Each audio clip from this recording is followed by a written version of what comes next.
In this week's peek into the Bhagavad Gita, we examine the lessons taught by Lord Krishna to Arjun in Chapter 5, the Yoga of the Renunciation of Action.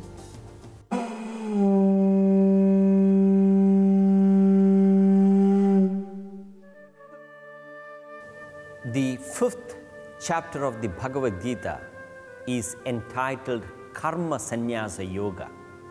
That is, the yoga of renunciation of action, containing 29 verses.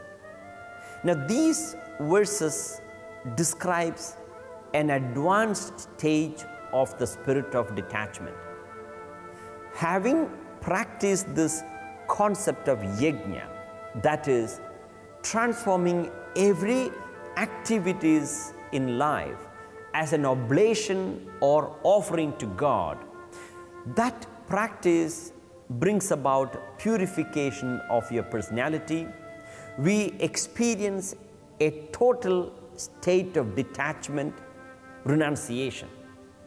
Now, this chapter talks about how when our mind is anchored to a higher goal, higher purpose, it purifies our personality by eradicating our desires. According to the law of detachment, when you are attached to the higher, the lower tendencies wane away. Just as when a child is so attached to the toys, we cannot take the child away from the toys, nor can we take the toys away from the child. The child is very attached to the toys. But then you introduce a tricycle. When the child begins to experience the joy of riding the tricycle, it's automatically detached from the toys. After a while, when we introduce a bicycle, when the child begins to experience the balancing act of bicycle, the child is detached from the tricycle. And then you introduce a more exciting pleasure, maybe the video games. Now when the child is attached to the video game, the child is not interested in the tricycle, nor is the child interested in the bicycle. So if you analyze, when the child is attached to something, the lower or the earlier attachment wane away. Similarly in life, when our mind is inspired by a higher or subtler form of pleasure, we would automatically experience detached from the lower. So this particular chapter, the fifth chapter, talks about the three types of spiritual practitioners. They are termed as yogi, sannyasi, and jnani.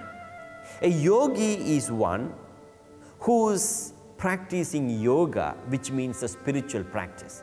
The yoga here is not the yogasana that we perform with the physical body. When we are living our life, doing whatever day-to-day activities that we are engaged in, with our mind tuned to God, that is yoga. So a spiritual practitioner united to God or self-realization, he is termed as jnani. So the chapters 3, 4 and 5 is actually preparing our mind for deeper concentration, contemplation and meditation, and ultimately experience the state of samadhi, that is the God consciousness. We experience the divinity within each one of us.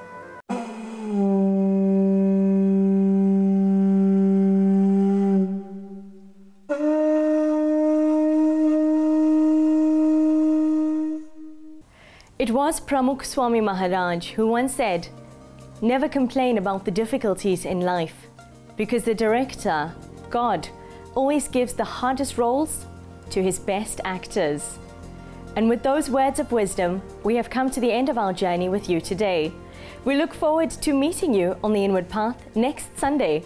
Do keep up your sadhana. Om Shanti.